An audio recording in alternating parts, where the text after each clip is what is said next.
Welcome to McGill, and welcome to...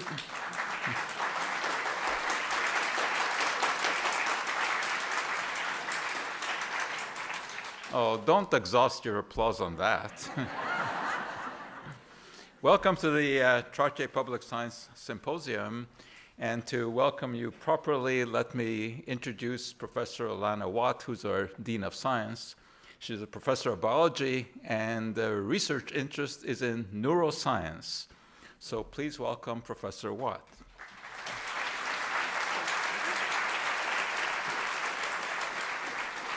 Thanks very much, Joe, for the introduction. So I'm going to take this opportunity to welcome you to the 2025 Trottier Public Science Lecture, The Genesis of the COVID Vaccine, The Path to the Nobel Prize. This special evening is made possible by Lauren Trottier and the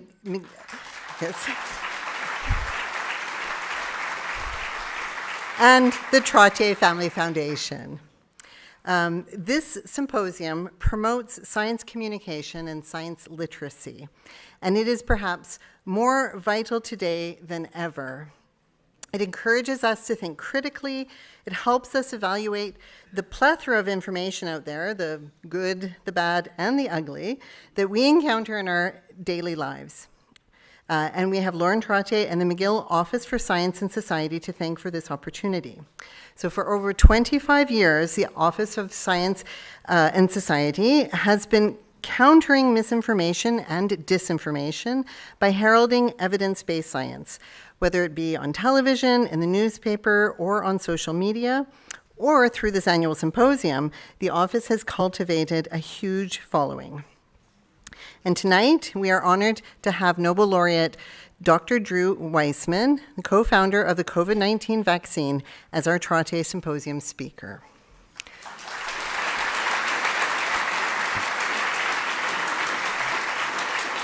So I wanted to take a moment to speak a little bit more personally. So like many of you here today, I can clearly remember standing in line. And this, of course, being in Canada, I was waiting at my local ice rink to get my first dose of the COVID vaccine. I felt at that moment a profound sense of gratitude and pride in science, because the work of so many scientists who made that vaccine a reality and saved so many lives. So the work of Dr. Weissman, who we will hear speak tonight, was fundamental for this to happen. And as we will hear, and what I hope all the students in the audience will remember, is that this scientific path was not easy or straightforward, but it was challenging and required grit and determination. So, Dr. Weissman, we are very much looking forward to hearing you speak, and I personally want to thank you for your work, which made my ice rink vaccine a reality. And so with that, I'd like to turn this back to Dr. Joe Schwartz to introduce the symposium topic.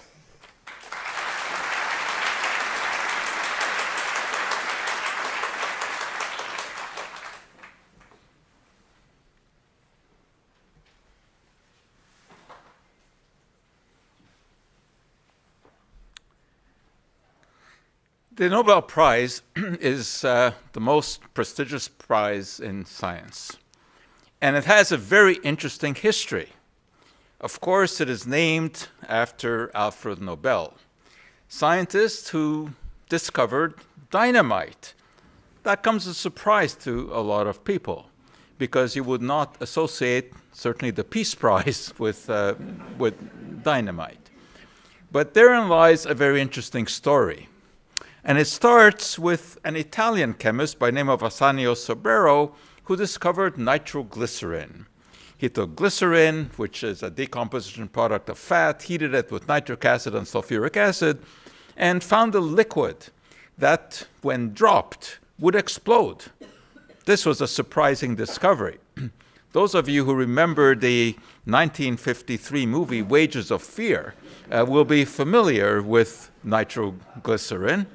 It's a wonderful movie because it tells the story of a couple of trucks having to transport nitroglycerin liquid across the Andes. And you can imagine that there is some drama there. Well, Nobel's contribution was to take nitroglycerin, the explosive liquid, and mix it with a kind of clay called kieselguhr. And that meant that it only exploded when it was lit. But boy, did it ever explode. And Nobel, of course, was very knowledgeable about the power of his discovery. And he was concerned that this might be put to an evil use. And he thought that, in fact, his discovery of dynamite would lead to peace. And it was pretty logical thinking.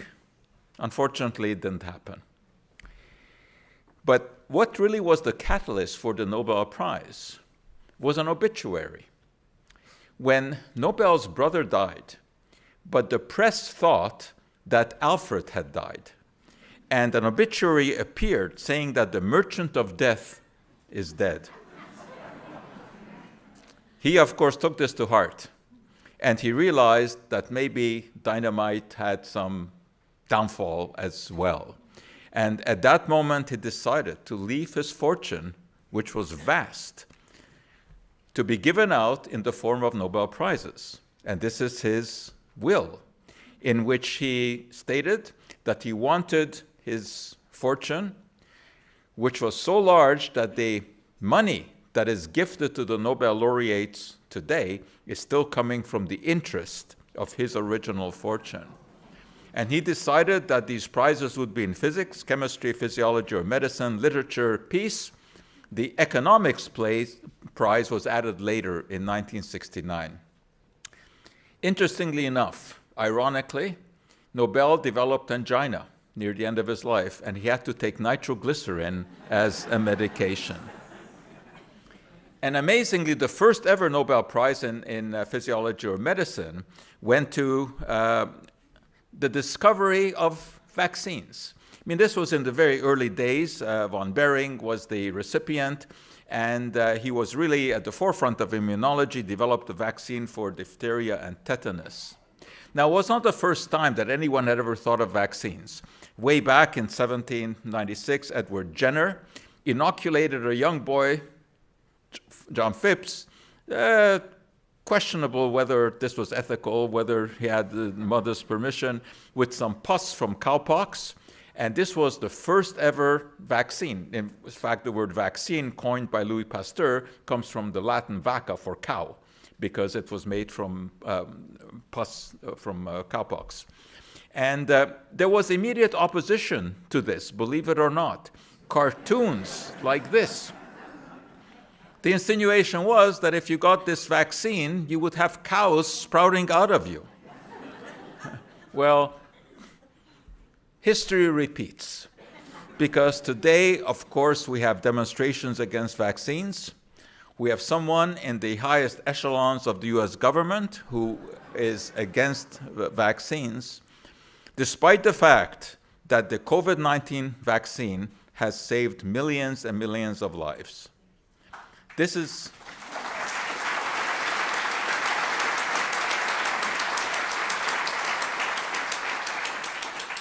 the vaccine that was developed together with Dr. Kathleen Carrico by our guest today, Dr. Drew Weissman.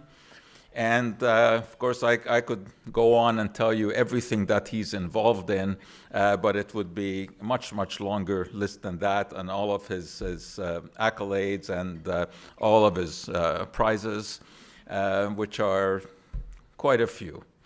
So it is really our pleasure to welcome Dr. Drew Weissman to address us about the development of the COVID-19 vaccine.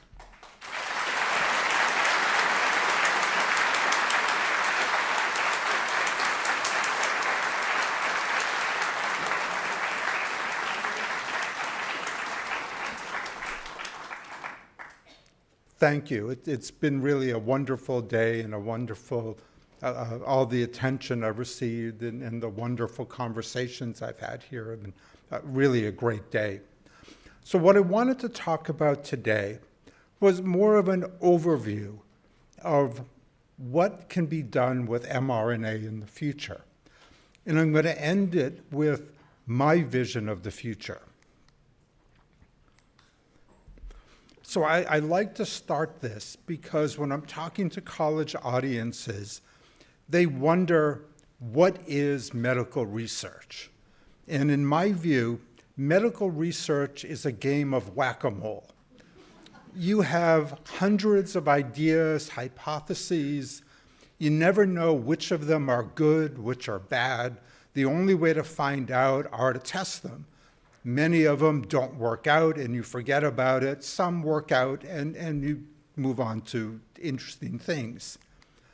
But I was in Spain a couple years ago looking at a Gothic church, and I noticed a painting on the wall, and it shows that actually the whack-a-mole game started in reverse, where the mole whacked the people, which is much more like research than the whack-a-mole game. So I show this timeline mostly because I spent a lot of time talking to lay audiences when the vaccine was first released.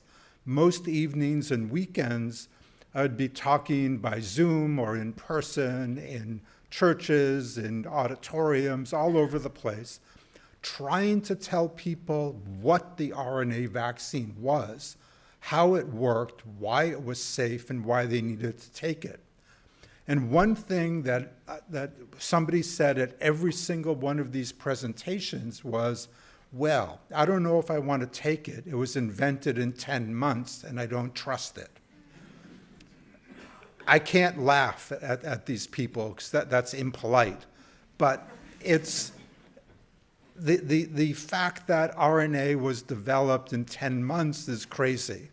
The first time it was injected into people was in 1998, 99 in clinical trials, and it's been in trials ever since.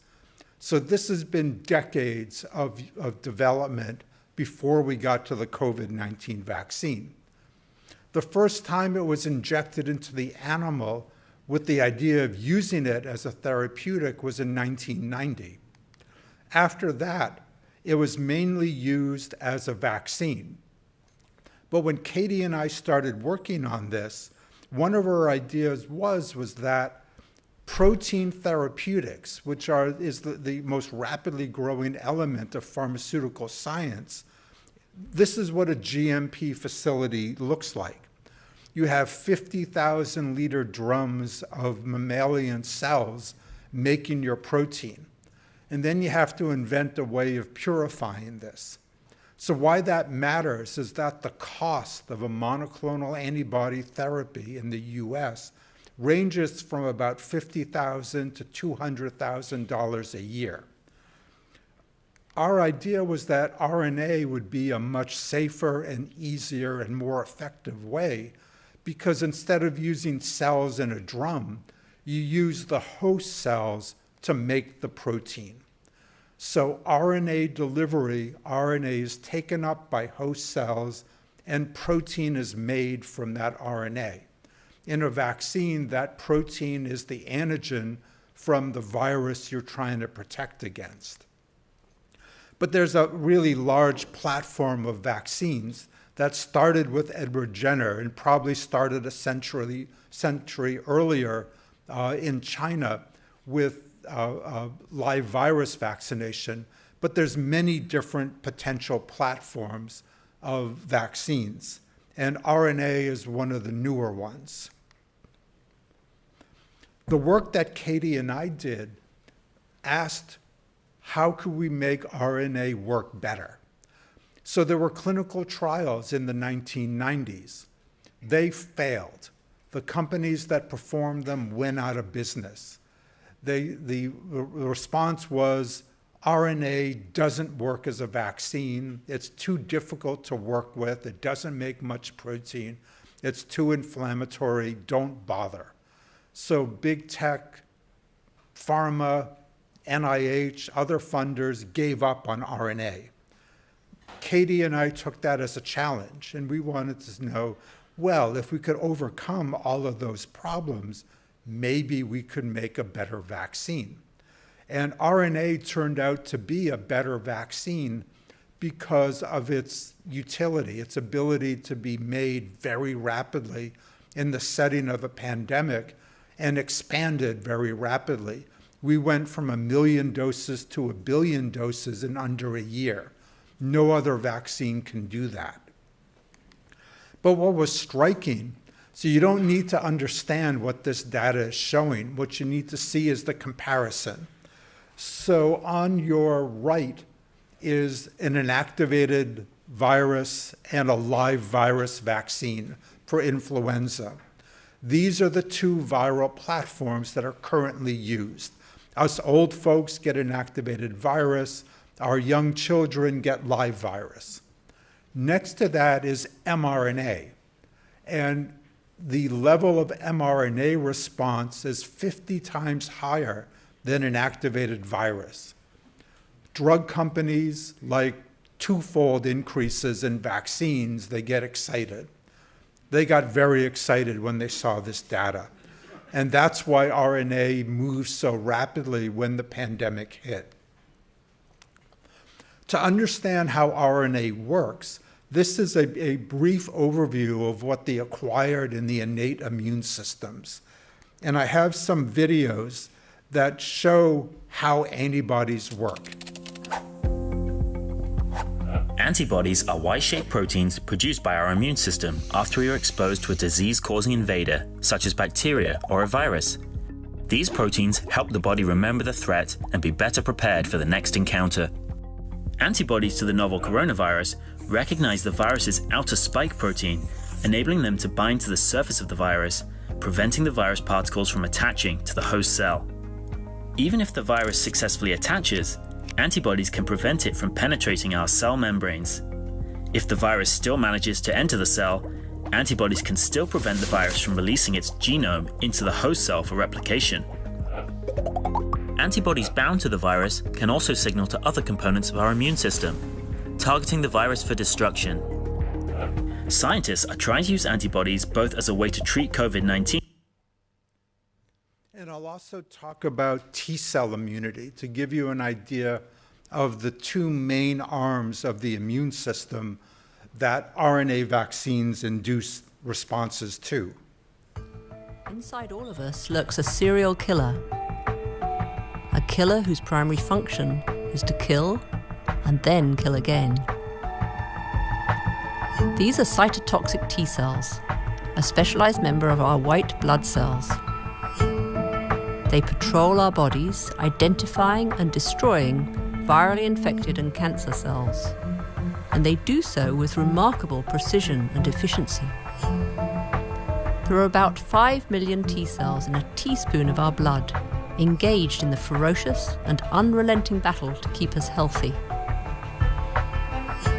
These amorphous blobs move around quite rapidly, pushing out their leading edge and probing their environment as they go. When a cytotoxic T cell finds a cancer cell, membrane protrusions rapidly explore the surface of the cell, checking for the telltale signs of cancer. They kill their targets using poisonous proteins visible here in red. These cytotoxic granules move down special pathways in the cell called microtubules to the interface between the T cell and the cancer cell. The T cell punctures the surface of the cancer cell and delivers its deadly cytotoxins. This is very important in our bodies, where cells are packed together, as it focuses. So these are the two main elements of the immune system that RNA vaccines work on.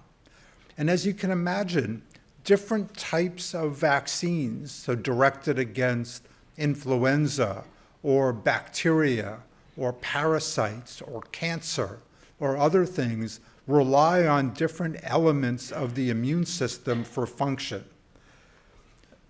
When Katie and I first started working on this in 1997, long before any of the students here were born, our idea was that RNA could be used for many different therapeutics. And that's why we never gave up and we stuck with it. So I'm just going to talk about a few of the different therapeutics that can and are being developed. The first thing is that I mostly put this up to upset pharmaceutical people, is to show you how easy it is to make an RNA vaccine. These are the steps. You don't need the pathogen. You don't have to have the virus. You just need its sequence. Once you have the sequence, you make the RNA from the sequence, you pack it into a lipid nanoparticle, you purify it, and you stick it into people's arms. It's that easy. That's why RNA vaccines can be made so quickly. So we've made vaccines against a variety of different pathogens. And this just gives you an idea of the types and sizes of these pathogens. Viruses were, of course, the first. Honestly, viruses are probably the easiest vaccine to make because we know what protein to target. This is data from the phase 3 clinical trial of BioNTech. This was 30,000 plus humans given vaccine or placebo. And you can see the difference. The line, the blue line that keeps shooting up, that's placebo. The red line that becomes flat, that's vaccine. It was 95% efficacy at preventing infection. Incredibly efficient, much more than had ever been seen with a respiratory virus and ever imagined before. But we've moved on. We've moved on to more difficult pathogens. Bacteria are the next phase of life that we looked at. We chose a particularly difficult bacteria to target. This is a mucosal bacteria. What that means is that it gives you disease but never leaves your GI mucosa. And it produces toxins that lead to toxicity, mortality, and a recurrent infection. It's spread by the fecal-oral route. It's highly prominent in hospitals, but it's a very dangerous and difficult disease to treat. It has huge economic impact on the world, billions of dollars a year in the United States. The problem is that all of the vaccines that have been made against C. difficile have failed. What those vaccines did is they took the toxins that are made by the bacteria and made a vaccine against the toxins. So you could treat people with the vaccine, challenge them with the bacteria. They wouldn't get sick, but they would never clear the infection. We took a different approach. We added an extra antigen from the bacteria itself. And you can see here, the blue and the green, the purple and the green dots, they differ in the green. The purple dots have an extra antibacterial antigen. And you can see that over time, the toxin completely disappears. So what we've done here is that we've not only treated the infection, but we've treated the colonization. We got the bacteria out of the body. These animals, these subjects, had no C. difficile bacteria after they were challenged after the vaccine. So we think this is going to change treatment of bacterial infections because you treat the disease, but you also get rid of the bacteria. 1/4 of your children have pneumococcal pneumonia bacteria in their throats that gives them ear infections. If you had a vaccine that got rid of it, you'd get rid of ear infections in a lot of them. We also have ideas for lots of different vaccines in the future. These include things like many different difficult pathogens, HIV, hepatitis C, malaria, TB, others. But we're also working on what we call suppressive vaccines. These are vaccines that turn off immune responses. That's important in things like allergies. Peanut allergies is a particularly important one. Any parent with a child with a peanut allergy knows their life is a nightmare because anytime their child goes to school or goes to a friend's house or goes out to a movie, they might eat peanuts and end up in the emergency ward. So we're working on vaccines that get rid of peanut allergies, get rid of dust mite allergies, get rid of tree and cat and dog allergies. We're working on vaccines that treat autoimmune disorders. So instead of using immunosuppressive drugs, now you can take a vaccine that cures your lupus or your rheumatoid arthritis or any other autoimmune disease. The potential for RNA vaccines is enormous. One of the most important are cancer vaccines. So far, we've had success making RNA cancer vaccines against melanoma and pancreatic cancer. Pancreatic stands out there because nothing treats pancreatic cancer. This RNA vaccine is the first one that showed efficacy. Half of the treated people are still alive.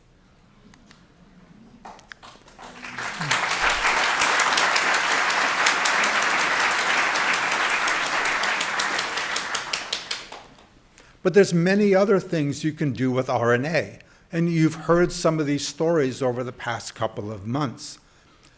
RNA can do more than just make vaccines. It can be used as therapeutics to treat diseases. This can include things like genetic disorders, or to treat severe autoimmune disease, or to treat lung disease, or Alzheimer's, or Parkinson's, or heart disease. The list keeps going on and on. The problem is that for all of those diseases, you have to target the RNA therapy. You have to have it go where the disease is present. LNPs go to the liver, so they're great at treating liver diseases. But if you want to treat anything else, you have to get them there. And that's what we've been working on, is how do you target LNPs to specific tissues, organs, and cells. Our main interest is treating sickle cell anemia. So this is important for a number of different regions. Number one, it's a horrible disease. It's a painful disease that impairs the lives of young people. 350,000 people a year are born with sickle cell anemia, mainly in sub-Saharan Africa, but in every country in the world. They have developed gene therapies. The problem is they require extensive laboratory facilities, which means there are none of these labs in Africa or Asia or South America or Eastern Europe or many other places, and they cost over $3 million per treatment. Multiply 3 million by 350,000, and you've bankrupted the world.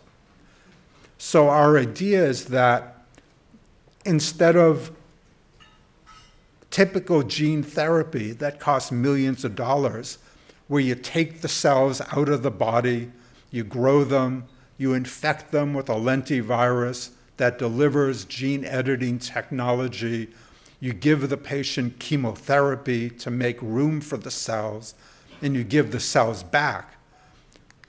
We want to do it in vivo, in the body. A simple injection of RNA LNPs that we've targeted to the stem cells that make the red blood cells. That way, a single injection will treat and cure the disease. The first trick is targeting. So excuse the data, but what I'm showing you here in red, this is when you target the LNPs to the bone marrow stem cells. These are the daughter cells from the bone marrow stem cells. The red are gene edited using RNA technology. Incredibly high efficiency, over 70%. What can you do once you've developed bone marrow targeting? Well, you can treat sickle cell, you can treat thalassemias, you can treat SCID, and all the other genetic immune deficiencies. The list goes on and on. There are thousands of genetic diseases. You can better treat bone marrow transplants that we commonly use to treat many different cancers. bone marrow transplants require high-dose chemotherapy to get rid of the bone marrow. Now we can target the stem cells and get rid of them directly. We can deliver therapeutic proteins for people that don't have enough platelets or don't have enough granulocytes or don't have enough red cells. Easy therapy to treat those. We've taken the next step with sickle cell. So if you look in sickle cell on your left, this is red blood cell smear in low oxygen. And you can see all of the sickle-shaped cells. The arrows point them out. This is what happens. Imagine those sickle-shaped cells going through tiny vessels in the body. They collect, accumulate, and obstruct. That's why they have painful diseases. To the right of that, in the two panels, we've now treated those red blood cell bone marrow cells with a RNA LNP targeted to bone marrow with a gene editor that fixes the sickle cell defect. Sickle cells are gone. You can see that in the graphs on your right. We've been able to cure the disease in vitro. We're now moving in vivo to try and treat the disease. My dream is to take an igloo cooler full of RNA LNPs to anywhere in sub-Saharan Africa or India or anywhere in the world, line people up and give them an injection to cure their sickle cell anemia. It'll be that easy.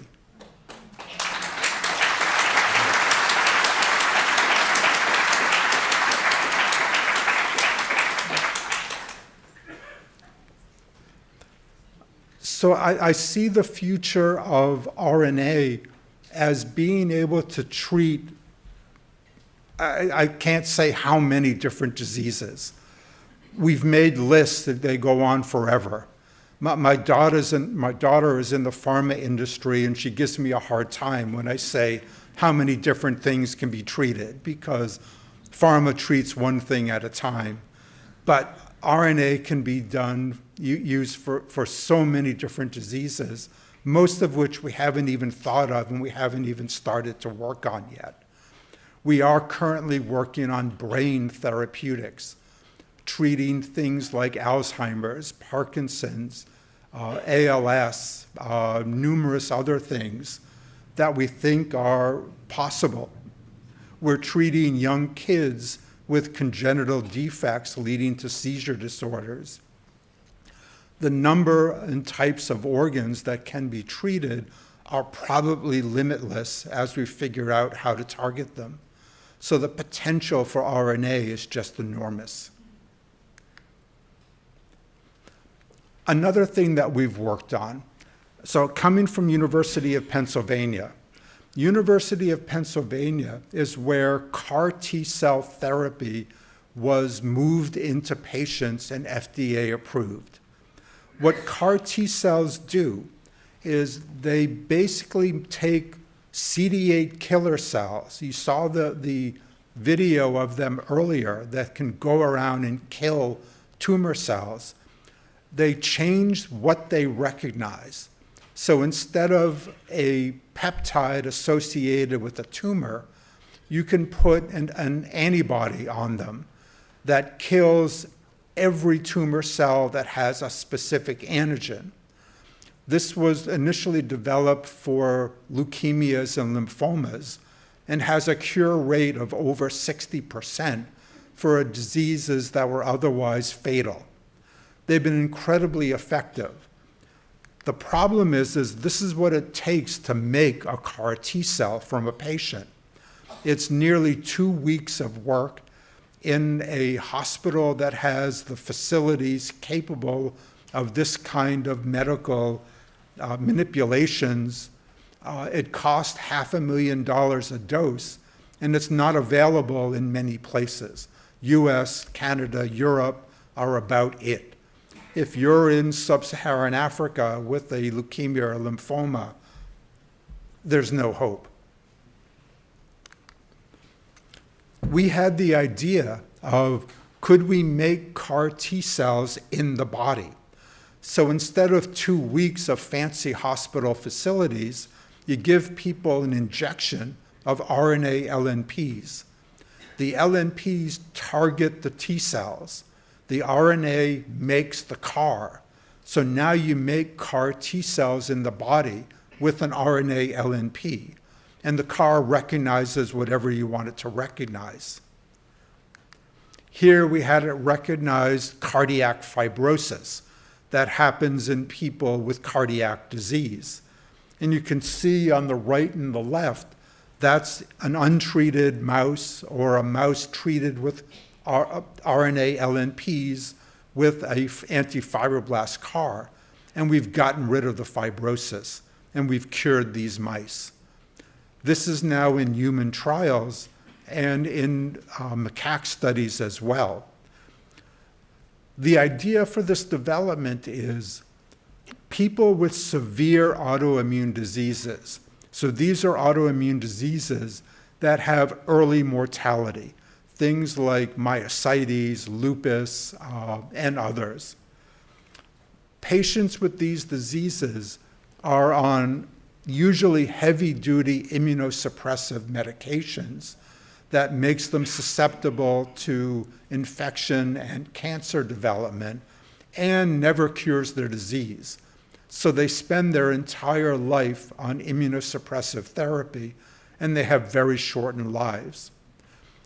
The idea that we and others have had is if you reset the immune system, maybe you can cure the disease.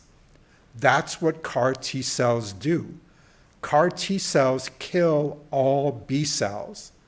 Usually they're B cell leukemias and lymphomas, but we're now using them to kill normal B cells. Those B cells recognize all of the autoantigens that make the autoimmune disease. So if we get rid of them and we reset the immune system, the autoimmune disease is gone. The advantages of doing them in vivo is it's an off-the-shelf medicine. You walk in, you take a vial of LNPs and inject them, and 6 hours later, you've cured the patient.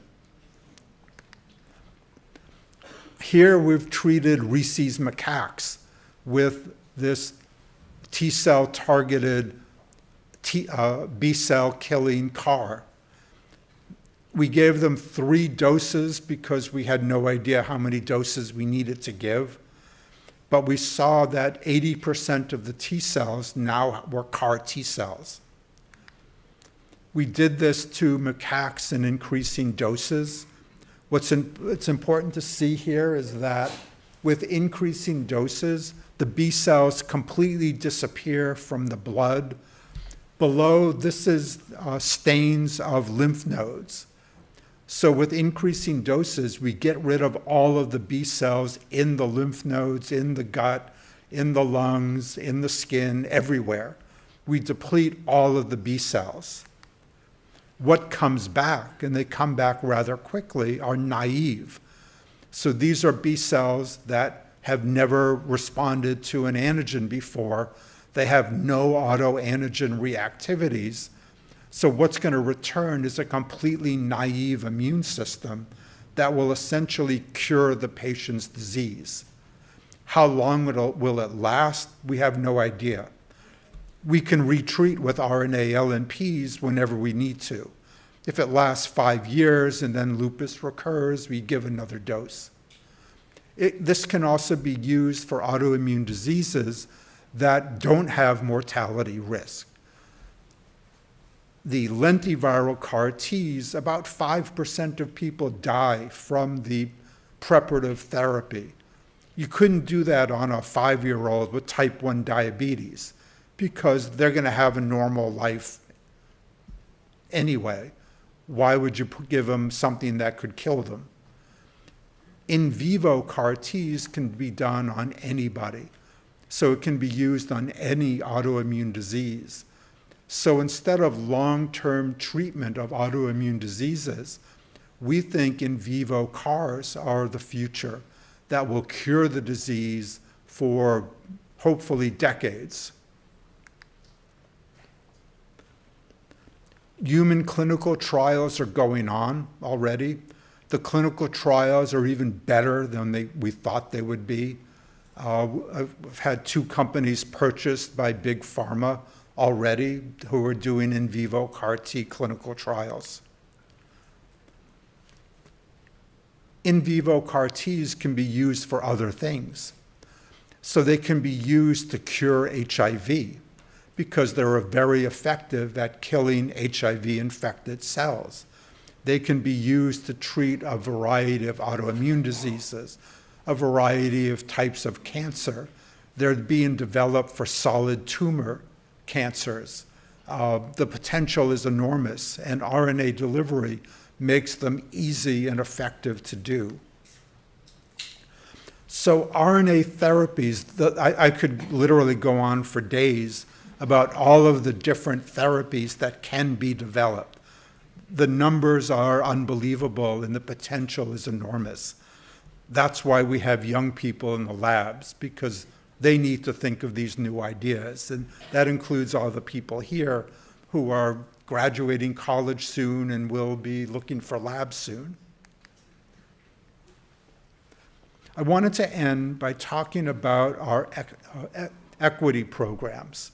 And this is something that I've worked on since I started research 40 years ago. This is a chart of RNA COVID vaccine use by country. Brown is bad. As you can see, Sub-Saharan Africa, parts of Southeast Asia, parts of Eastern Europe had lousy access to RNA vaccines. Where access was good was in the United States, Canada, and Europe, places that had money. So the conclusion of this is if you don't have money, if you don't have technology, you don't have the newest therapeutics. And to me, that's wrong. Our hope is that we want to change the global promise of RNA therapeutics. And we're doing this by building basic research, GMP production, clinical trials, regulatory experience, all of the elements you need to make new therapeutics in low and middle income countries around the world. The COVID-19 pandemic killed over 3 million people. Once effective vaccines based on new mRNA technology became available, billions of doses were produced and distributed, but mostly in Western countries. Low and middle income countries that could not afford vaccines were left waiting. We are working so that never happens again. We're concerned that it could take years for Thailand to get access to effective vaccine. We developed our own COVID-19 vaccine. This was made possible by a long-standing collaboration between Dr. Drew Weissman and our Chula Vaccine Research Center. We are now developing 10 more vaccines for use in Southeast Asia. Building on the success of mRNA technology in the West and in Thailand, the World Health Organization has begun working with Professor Weissman to support GMP manufacturing facilities in 15 countries. We propose to extend new research for mRNA vaccines and therapeutics in LMICs throughout the world. Our program will also include basic science research, developing regulatory expertise, GMP production and quality analyses, and capacity for clinical trials. One goal, one mission, to enable the power and promise of RNA technology and apply it to the most pressing health problems across the world.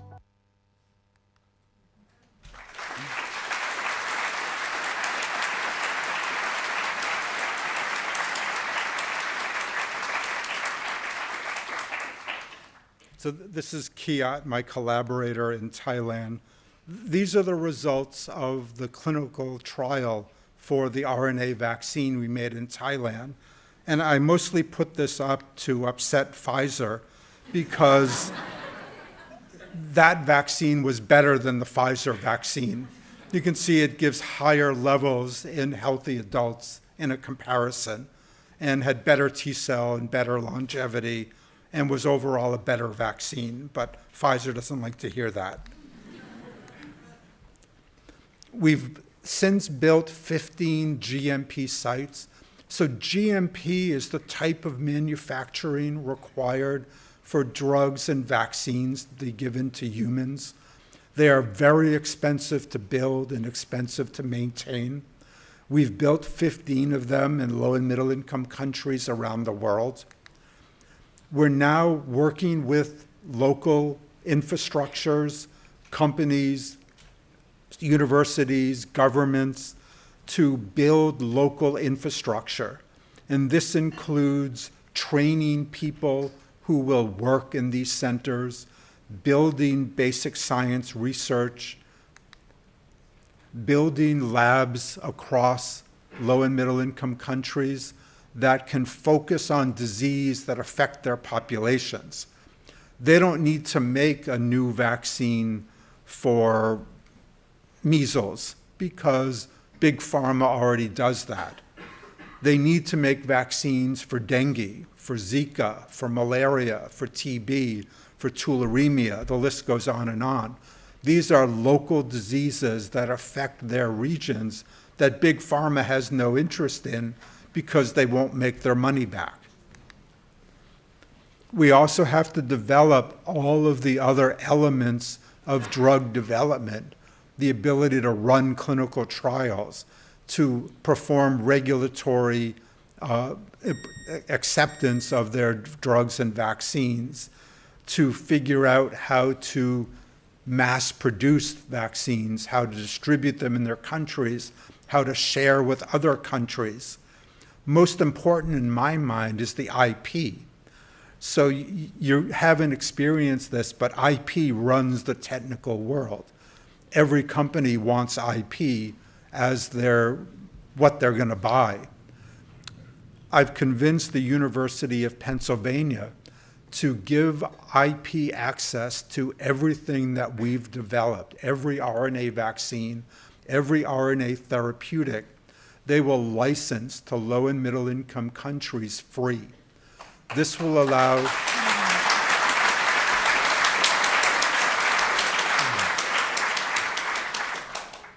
as we build the basic science infrastructure so they can make their own vaccines and therapeutics, this will allow the GMP sites to start producing drugs, to start making money, to support all of these functions in the future, and to develop new technology, new types of work, new sources of income, and new pride in these low and middle income countries. So our hope is to, using RNA therapy that can be used to treat nearly anything, and to make it accessible to the entire world. I need to thank all of the people involved in these studies and all of the people in my lab, and I'll stop there.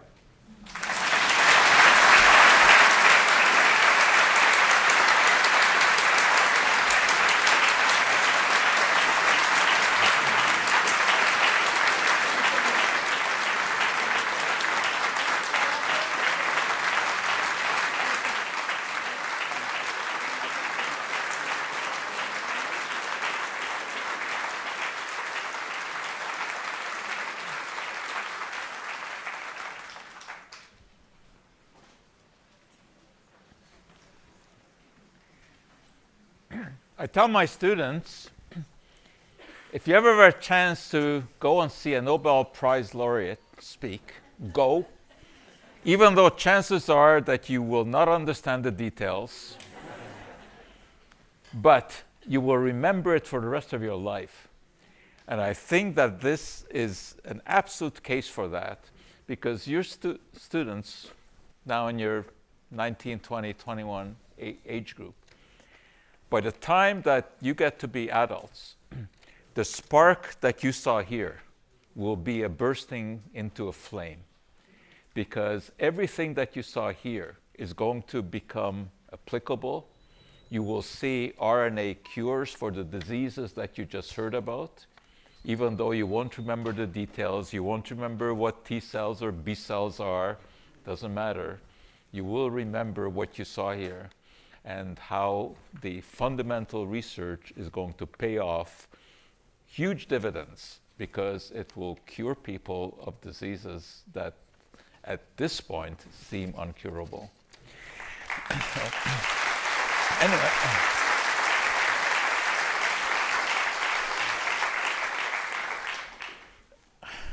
First question. How did the Nobel Prize change your life? Yeah. So, the main thing it did is it gave my voice a little bit more power. I could now walk into a group of leaders in politics or in medicine, and they actually listened to what I had to say. Prior to that, working in RNA in the early days, nobody wanted to talk to me. Nobody cared what I was doing. So now people listen. I think that's probably the main difference. I've collected a few questions that I've been asked over the years, mostly on the radio, of people who have, some knowledge or lack of knowledge about vaccines, whatever. I mean, some of the really prominent questions come up. Is it true that some vaccines can overwhelm the immune system? Yeah, so we've never seen it. And if you look at the current medical literature, what they actually show is that they studied people getting cancer immunotherapy. So nowadays, immunotherapy is a very common treatment for cancer. They give monoclonal antibodies against PD-1 or checkpoint inhibitors. That's used, I think it's approved for 18 different types of cancer. They found that when people got the COVID vaccine with that immunotherapy, the immunotherapy worked better. So not only did it prevent bad disease from COVID, but it helped treat the cancer as well. So you can't overwhelm the immune system. Every time you walk outside and touch the ground, you're exposed to millions of different bacteria, parasites, yeast, mold, antigens. You can't overwhelm the immune system. One of the questions that comes up very often is the story about the RNA vaccine and the spike protein that it prompts staying around in your body for a long time and leading to things like long COVID. Yeah, so they know what causes long COVID now, and it's a genetic situation with the immune system. It has nothing to do with spike protein. There's a whole group of anti-vaxxers who believe spike protein is poisonous, is toxic. And they're the ones that have made up the story that the vaccine gives you spike protein toxicology for years. It's absolute nonsense. RNA is gone from the body in a couple of days. Spike protein is gone from the body. It's based on a couple of poorly done papers that used lousy assays and found a spike protein floating around. The problem is I can find lousy papers for anything. I can find papers that say the earth is flat. I can find papers that say DNA is not double-stranded. I can find papers, and there's a lot of these, that say we didn't come from apes. There's lots of bad literature out there, and if you pick and choose what you want to look at, what they don't mention is the 10,000 papers that say spike is never circulating and it's gone in a day or two from your body. They ignore those 10,000 papers and they quote the one paper that's poorly done that says spike stays around forever. Many of us have heard RFK Jr. pontificate on issues about which he knows nothing. I said that, Not. I agree. Okay. One of those issues is that we should be dividing the MMR vaccine into different time slots that should not be all given at the same time. Any possible rationale for that? So let me ask the parents in this audience, how many times did you go and have your children vaccinated when they were growing up? I'm sure you thought it was way too many. Imagine now tripling that, because instead of MMR together and tetanus, diphtheria together and many others together, you get them one at a time. You'll basically have to set up a tent in your pediatrician's office. There's no medical data that one vaccine is better than 3 combined. The reason they combined 3 together is because they work just as well and it was easier on parents. So it's just another way to make vaccines less palatable to the population and achieve their anti-vaccine gleeful hope. There are all kinds of estimates about the number of people who were saved by the COVID vaccine, and it ranges 5 to 15 million depending on whose stats you look at. How many people would you estimate died as a direct result of getting the vaccine? Yeah, so those numbers are difficult, mostly because reporting is so bad. And in many parts of the world, there's really no reporting. Even in the United States, reporting is bad. You go to Mississippi, who didn't believe that COVID caused the disease that people were dying of, and nobody died of COVID. They died of respiratory failure. Probably 1 million people in the United States died from COVID, as a guess. You worked with Dr. Tony Fauci for years at NIH. And at first he was judged to be the wise man of science, standing there beside President Trump telling us what to do. Now he has become a pariah who has had to hire his own security. How has this happened? Yeah, so Tony is a friend, and I don't understand it. He doesn't understand it. Nobody really understands it. I think a lot of the problem was Americans have this strange desire to never be told to do anything. They have to feel like they're superior and their ideas are superior to everything else. And I think they saw Tony Fauci saying we need to lock down the country to prevent deaths. The United States had one of the highest morbidity rates of any developed country. They don't want to be told to get the vaccine. Tony said you have to take the vaccine. The politicians in Congress singled him out as somebody that they routinely attacked. And I think that's what made Tony such a target of the anti-vaccine hard right. RFK fired the experts on the vaccine panel and has hired his own people. Are any of the ones who have been hired now, would you consider any of them to be experts in the field of vaccinology? Yeah, so I talked to one last week who was a psychiatrist who didn't understand why he was on the vaccine council committee and wanted to learn about vaccines.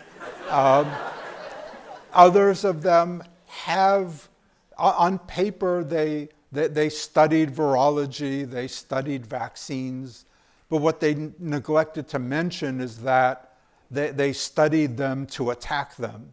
And they are incredibly anti-vaccine, anti-COVID, anti-technology. So there's a couple people who might be reasonable on the current vaccine committee. The majority of them are anti-vaccine. They're trying to they're split up the MMR. Worse, they're trying to get rid of the hepatitis B vaccine.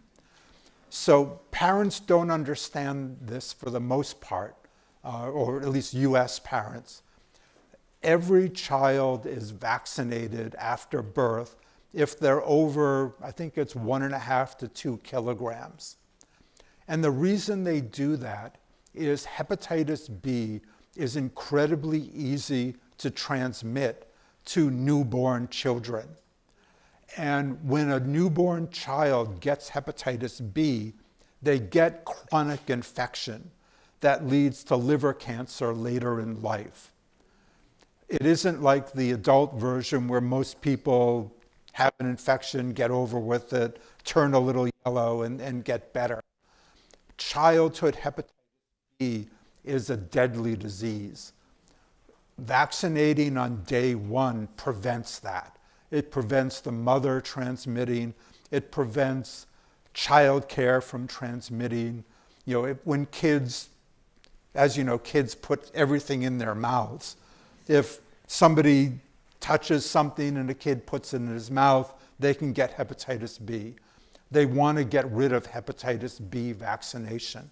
That's going to increase liver cancer and liver disease in our young people by enormous numbers. They're doing things like that and not advertising them and not talking about them. That's really concerning to the physicians, vaccinologists, and epidemiologists around the world. I'm going to get back for a second, following up on that, to the panel, the vaccine panel, and the people who are on it, because I've long been bothered by the fact that David Geyer is on this panel. Now, for those of you who don't know, this panel is very influential in the US. They make decisions about who should be vaccinated, which vaccine should be used, what the time frame is. And David Geyer is an influential piece of that panel. Tell us a little bit about this gentleman. Yeah, so he and his son are essentially the main proponents of the vaccine autism story. He's a physician, and he claims to have been doing research for decades showing that measles and vaccines in general cause autism. Every country in the planet just about has done huge trials, and it's absolutely concluded that vaccines don't cause autism. But he and his son are the main proponents. And by putting them on an influential panel, that's going to alter the future of medical therapy, vaccine therapy in the US with really bad consequences. Is the son who is on the panel now very influential, who has no science background whatsoever? In fact, he was accused of practicing medicine without a license and had to pay a large fine. And he is now on RFK's panel telling the public which vaccines to use. All right, I think it's time to take a few questions from the audience. If you want to raise your hand, one of our young ladies in the black will run around to you and hand you a microphone. We'll leave it up to them to judge where they run. Whoever you see first. I saw your hand first. I'm going to move this.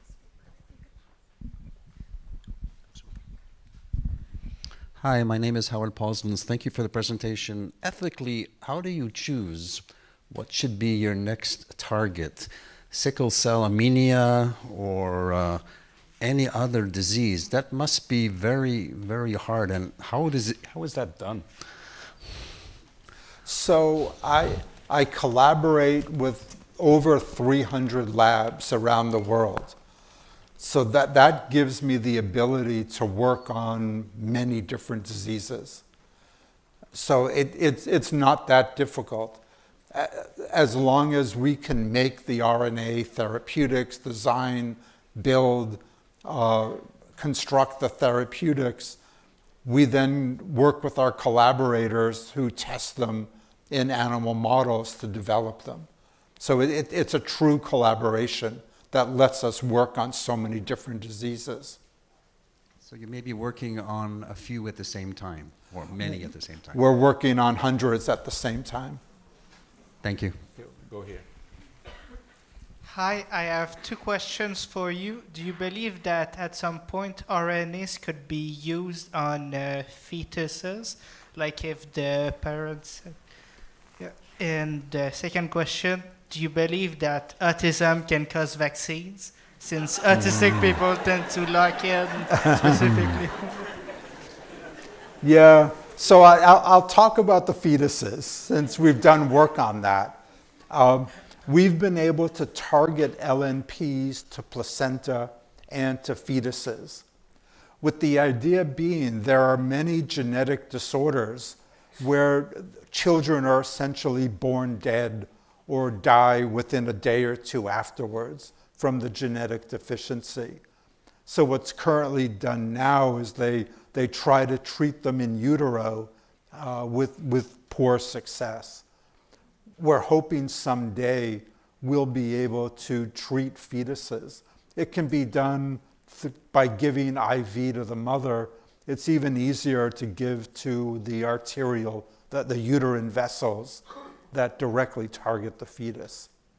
So it can and it probably will be done. Okay, we'll take a couple more. I think the gentleman here.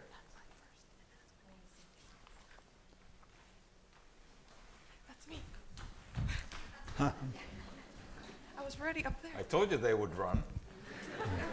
Hello, my name is Korn, and in the pamphlet here it says you had a fiercely innate curiosity about the world growing up. I was just wondering, how did you end up going into the work that you're doing now when you were a student, and how did you decide to pursue this as an interest? Yeah, I guess that's a hard question to answer, mostly because I'm old and I don't remember.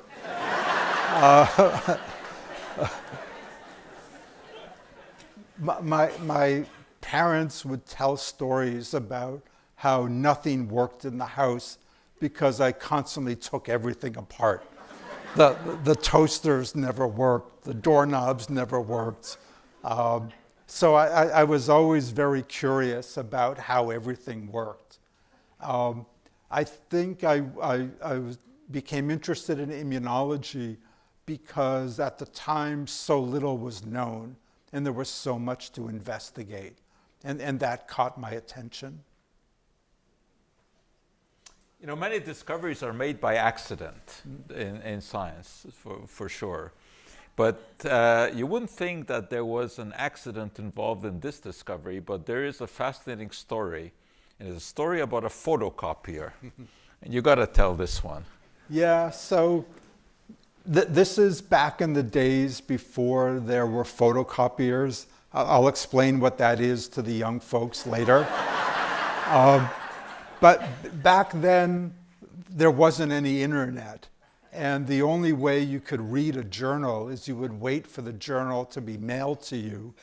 And then you'd go to a photocopier and copy the articles and take them home and read them.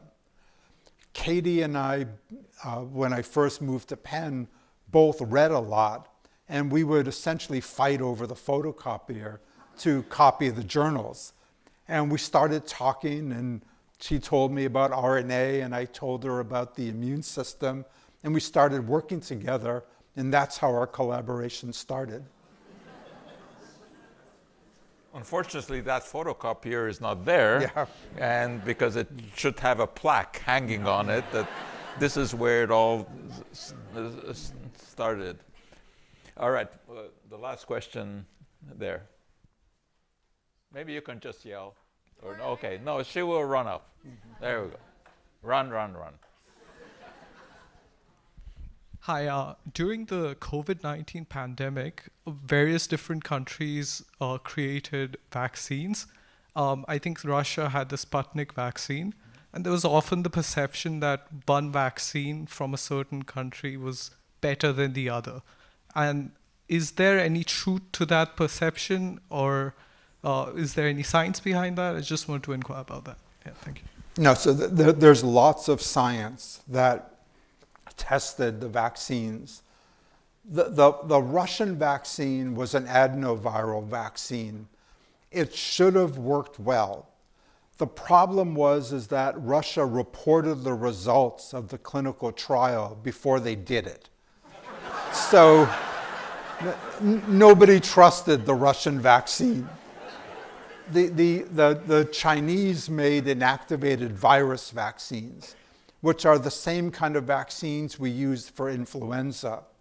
They didn't work well, and they stopped working at all when the virus started mutating.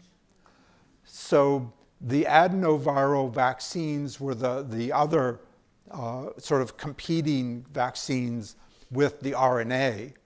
The problem is that soon after they were used, women were developing clotting of the cerebral vessels, and they stopped using the adenoviral vaccines. The last one is the protein adjuvant. The problem is they couldn't make it because it's difficult to make. So by the time they made it, the pandemic was over. I will use my prerogative to ask the last question, which is a question that I've asked many, many times over the last 46 years that I've interviewed prominent scientists. That is, what change have you made in your own life based upon everything that you've done scientifically? Yeah, when I asked that question a couple of weeks ago to someone else, he said, what I learned is to never answer questions like that. That's difficult. I mean, I've had to make a lot of sacrifices because I've been so busy developing RNA. One thing, and all of my students will tell you about this, I've never sacrificed my family.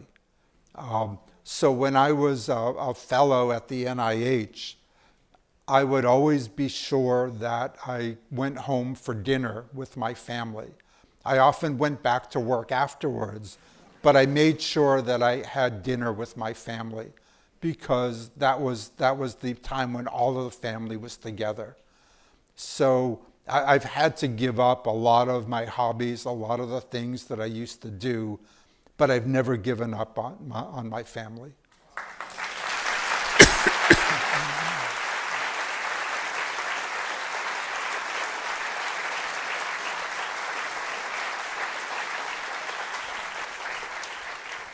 Well, thank you very much for a wonderful, illuminating evening. And I think it's not only the students who are here, but it's everyone who will remember this evening for a very long time. So thanks very much for being here, for supporting science. And you will see the flames that come from the spark that you saw here today in relatively few years. Thank you very much. And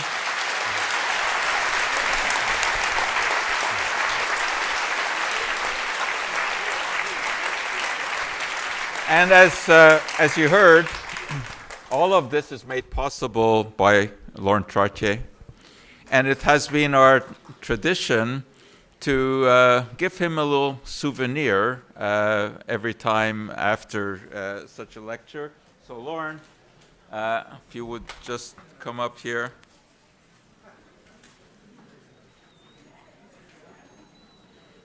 And as I tell him every year, he's going to have to strengthen the mantle on which these are, because we'll give him every year, and it's a replica of the poster for this evening.